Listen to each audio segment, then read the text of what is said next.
Guys, apa ngomongan.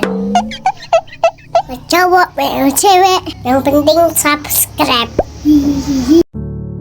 Sekar dan Ajeng merupakan kakak beradik yang hanya terpaut 1 tahun. Sekar dikenal sebagai gadis yang sangat lembut dan baik hati, berbeda dengan adiknya yang bernama Ajeng. Ajeng lebih dikenal sebagai gadis yang blak-blakan dan keras kepala. Banyak orang yang kerap membanding-bandingkan mereka karena sifat mereka yang sangatlah berbeda. Ajeng, misi ya, Mbak mau nyapu di bawah kursi. Oh iya Mbak.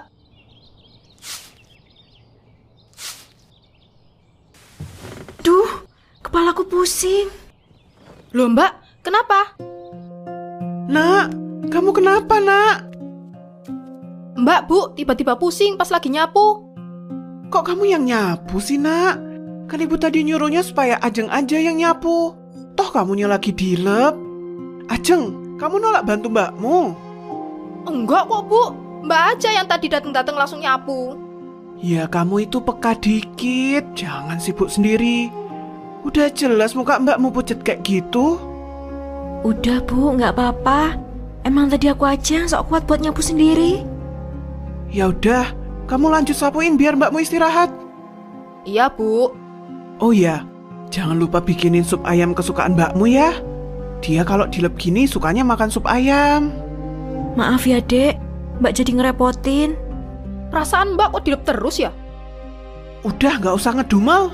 Kamu tuh beruntung gak dilepas mens kayak mbakmu. Wah, sup ayamnya enak banget. Siapa nih yang masak? Ajeng yang masak pak. Soalnya si Sekar lagi sakit perutnya. Bapak sama Sekar ini satu pemikiran. Bapak juga lagi pengen makan sup ayam. Hahaha. Untung aja ada Ajeng yang jago masak. Nggak kayak aku. Jangan ngomong gitu. Ajeng emang jago masak. Tapi kamu kan juga jago di hal lain. Apaan sih Mbak? Makan malam aja dibuat melo gitu. Jeng, jangan gitu. Mbakmu kan emang lagi sensitif. Halah Bu, tiap bulan loh aku juga mens, tapi nggak lebay kayak Mbak Sekar. Nggak sopan ngatain mbakmu kayak gitu. Kamu itu anak cewek kok uraan. Nggak diem manut kayak mbakmu. Turunan siapa sih kamu ini? Ya nurun bapak sama ibu lah. Udah, makan malam jangan ribut. Oh iya, mumpung kalian di sini, Bapak besok mau ngomong sesuatu. Ngomong soal apa Pak? Udah, nunggu besok aja. Kira-kira Bapak sama Ibu mau bahas apa ya? Kok kelihatannya serius banget? Tahu tuh, moga nggak disuruh cepet nikah aja sih. Kan belakangan teman-teman ibu pada pamerin cucu-cucunya. Kelihatannya bukan itu sih. Apa jangan-jangan Bapak mau bagi-bagi warisan ya? Warisan? Masa? Wong mereka loh masih sehat bugar gitu. Ya kan siapa tahu. Kamu kalau dapat warisan mau dibuat apa? Nggak tahu sih. Buat modal usaha kali. Buat jalan-jalan. Terus nanti kalau sisa baru deh buat bisnis atau bangun rumah. Jalan-jalan ke luar negeri, asik tuh kayaknya Mbak. Duh, jadi makin penasaran besok mereka mau ngomong apa. Udahlah, tidur aja, tunggu besok.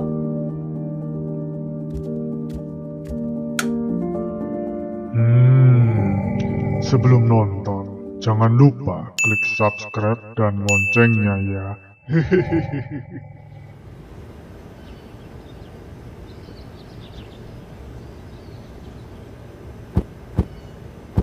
Sekar, Ajeng, ayo masuk dulu. Bapak sama ibu mau ngomong. Iya Bu. Jadi gini nak, Bapak sama Ibu sudah sepakat untuk membagikan warisan ke kalian berdua. Beneran Pak? Ngapain sih Pak? Bapak sama ibu kan masih sehat, kok bahas-bahas warisan sih? Bapak cuma mau ngasih tahu aja pembagiannya seperti apa. Tapi sertifikat tanahnya belum Bapak kasihkan. Bapak sama ibu sudah sepakat. Kebun sebesar 5 hektar akan diberikan ke anak sulung yaitu Sekar. Lalu tanah dan rumah ini akan diserahkan ke Ajeng. Gimana? Adil kan? Kok pembagiannya gini? 5 hektar, Pak. Terima kasih banyak ya, Pak. Tapi kan nggak adil buat Ajeng, Pak. Tanah rumah ini bahkan nggak sampai 200 meter persegi. Kamu nggak masalah kan, Nak? Pak, Bu, Ajeng ada salah ya sama bapak ibu? Enggak kok, Nak. Cuma bapak sama ibu merasa kalau Sekar lebih bisa mengurus kebun. Udahlah, terserah bapak sama ibu aja. Kan ini emang harta bapak sama ibu. Ajeng, mbakmu ini sudah membuktikan kalau dia bisa mengatur hal-hal besar. Kuliahnya lancar. Bahkan IPK-nya tidak pernah di bawah 3,8. Setiap hari, Sekar juga selalu video call sama bapak ibu. Oh, bapak ngasih warisan berdasarkan nilai kuliah. Asal bapak sama ibu tahu ya, Mbak Sekar bisa dapat nilai bagus itu karena aku bantu, Bu. Tiap kalian nelpon butuh apa-apa juga aku selalu angkat kan? Ajeng, udah, jangan lawan bapak sama ibu. Kamu dinginin kepala dulu di luar. Ayo Mbak temenin.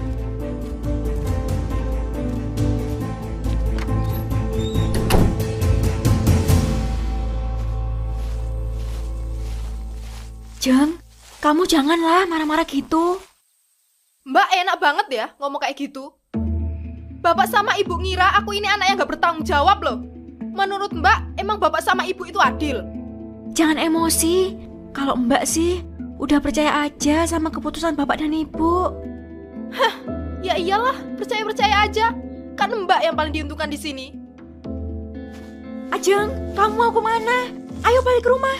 Nanti bapak sama ibu khawatir. Apa? Khawatir? Bapak sama ibu bakal lebih khawatir kalau mereka tahu Mbak suka main cowok di kota. Ajeng, jangan sekali-sekali kamu cerita soal itu ke ibu sama bapak. Gimana kalau kita buat perjanjian aja? Kalau Mbak mau aku tutup mulut, Mbak harus kasih aku tanah 2 hektar. Gimana? Deal? Apaan sih kamu ini? Bapak sama ibu udah bagi secara adil kok. Udahlah, jangan gila harta gitu. Aku gila harta? Mbak tahu jelas itu nggak adil. Tapi Mbak cuma diem aja. Mbak nggak mau kan tanah itu dibagi ke aku? Nggak gitu, Jeng. Emang kelihatannya gede.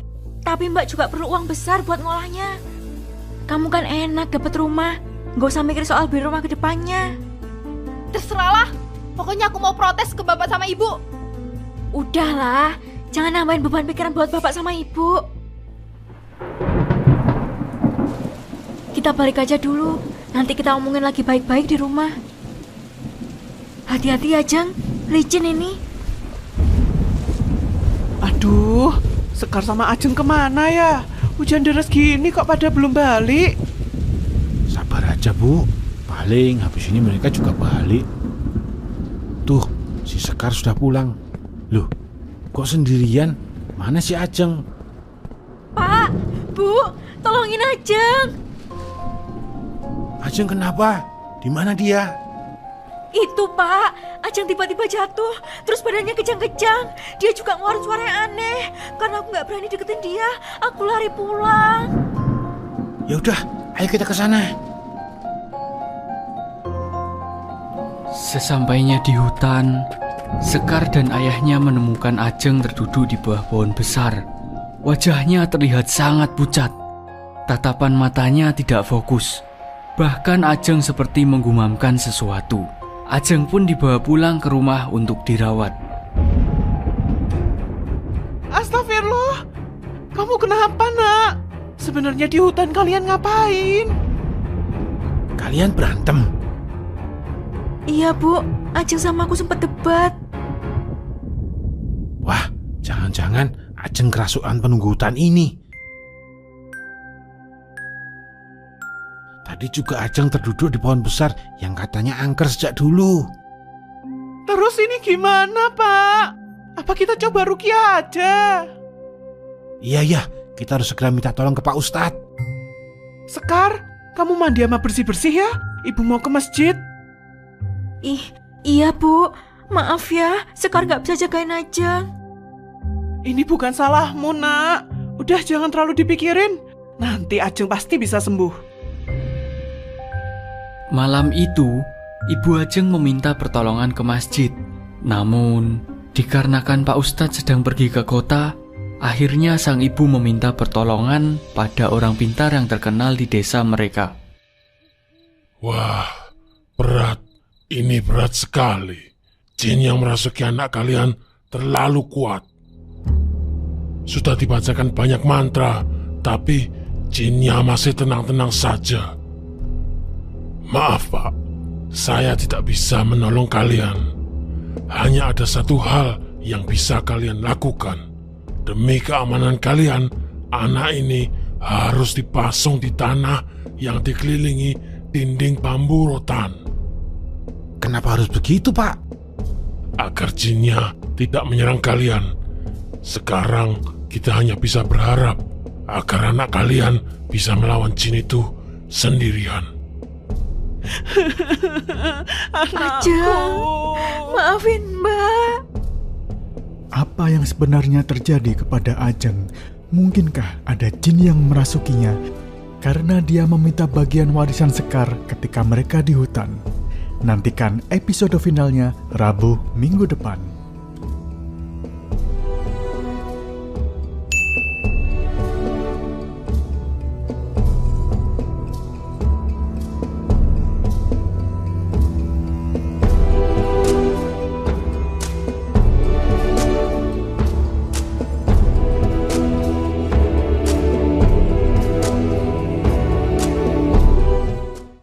Subscribe my channel and like, comment, share, and please don't skip my video and watch it till the end.